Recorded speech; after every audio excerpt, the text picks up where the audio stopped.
Bismillahirrahmanirrahim. Meyrimdi urayımda Allah Taala'nın atı menen başlap туура суроо коюп атасыздар. Бүгүн биздин коомчулуктагы эң бир популярдуу болуп аткан, элдин баардыгы ошол нерсеге азгырылып дейбизби, же болбосо мына ошол үй алуудун оңой жолу деп байкуштар кызыгып, мына ошол кооперативдер аябай бир бүгүн дүрбөлөң болуп, элдин баары ошол тарапка агымдын баары оогуп аткан учур. Бирок бул нерсе биз мусулман катары шариятка дал келеби келбейби? Же болбосо шариятты токтотуп туруп деле, негизи эгер шариятты эске албасак деле биздин ошол бүгүн үй алып аткан кооперативтерге барып, ошолор менен келишим түзүп аткан адамдар күйүп калбайбы деген маселе биринчи орунда туруш керек. Анткени бизде мына ошол басымдуу бөлүгү акчасы жоктор алат. Акчасы бар адам акчасын ала алат. Адатта бизде мына ошол кыйналып бир канча жылдан бери четте башкада иштеп жүргөн бир туугандар ошолор аркылуу оңой жол экен, жеңил экен деп ушуга бардыгы кадамдарга барып атат. Бирок бул нерсе мына ошол мен ойлоймун, бул нерседе алымдардын фатвасы башкасы өтө так даана чыкты. Бул шариятка азырынча булардын шарттары туура келбейт. Анткени мына ошол шариятта койгон шариаттагы негизги сооданын эң өзөгү бул кардар менен сатуучунун ортосунда келечекте талаш тартыш жаралбаш керек. Кайсыл соода болбосун, келечекте кокус бир талаш тартыш жаратыла турган болсо бул соода батыл. Бул биринчи маселе. Экинчи маселе, бүгүнкүдөй канча акчасын берип 10 жыл күтөт деген сөз. 10 жылга чейин бул сен жанагы үйдүн документи сага өткөрүп койгону менен булар арестке коет экен.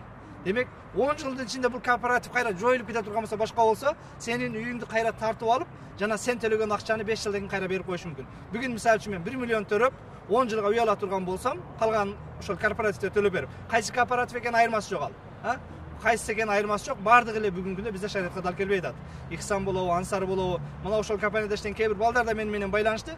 Туура алымдардын кече чыккан акыркы пункт менен белгилеп берген фатваларын окудук. Бир экөөсү бизге туура келбейт экен деп чыкты. Мына ошол бир экөөсүнүн негизгиси эч ким гарант болбойт. Бизде биз Кыргызстан ушул гарант болбогон маселени жакшы түшүнүшүбүз керек. Эки президентти качырып берип, бүгүнкү күнгө чейин ушубузга түпүрүп отурабыз. Кокус эртең бул кооперативтерде качып кете турган болсо, аны ким төлөп берет? Бүгүн мына ошол негизги шарият койгон талап, эгер булар качып кетсе, төлөй албай калса, банкрот болуп калса, мамлекет гарант болуп бериш керек.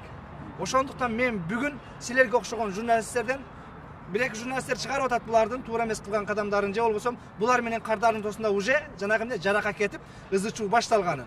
Мен суранат элем, ошол журналисттер да ушул тармакта бир чагылдырып бир иликтеп берсе.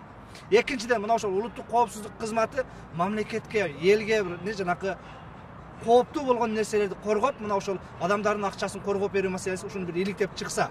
Анткени эртең буларды кача албай турган кылып койсо, же болбосо иштери банкрот болуп калса, булардын резервинде акча барбы жокпу? Эртең кантип төлөп берет? Тез кабарга берген интервьюларында жүрөт, ошо кээ бир корпоративден 1 жылдын ичинде 600 үй алып бердик деп. Демек, 1 жылдын ичинде 600 үй алып берген болсо, азыр буларга 6000-7000 адам жазылды. Эми артынан ошол 6000 адамга үй алып бериш үчүн булар жана пирамида сыяктуу эле да. 6000 адамга үй алып бериш үчүн булар аркага дагы жок дегенде 12000 адам жазыш керек. Эгер 12000 адам келбей калса, кантип үй алып бересиң деген суроону деле коюш керек буларга.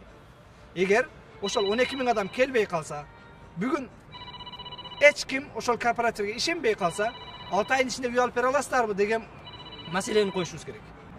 Мен жана сөзүм башында айткандай, мына ушул тармакта бир эле молдолорду башкаларды карап отура бербестен бардыгыбыз салым кошсок. Анткени бардыгыбызга мына ошол элдин чөнтөгүндөгү акча аман калса, байкуштар күйүп калбаса, ошол журналисттер бир иликтеп берсеңер, мына ошол тармакта жооптуу болгон бир ошол УКМК дейбизби, МВД дейбизби, мына ошол элдердин коопсуздугун караган тармактагы ушул тармакта бир өз көз жүгүртүп койсо, эртең буларды кача албай тургандай, башка кыла тургандай болот.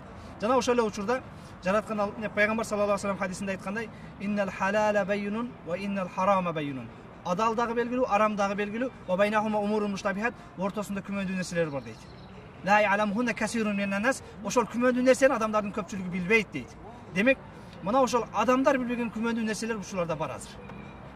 Бирок муну билген аалымдар, устаздар дагы бар, аларды уккандар аз.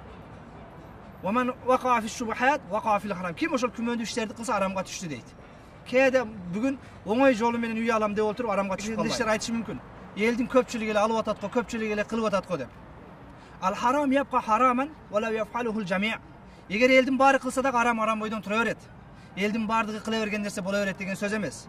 бүгүн мына ошол ак караны ажыратып иликтеп алып тактап алып алсак карапайым элибиз күйүп калбаса. Мен ойлойм мына ошол кооперативди ачкан инсандар деле адамдарды алдап кетейин, күйдүрүп кетейин деген бир максаты жоктур.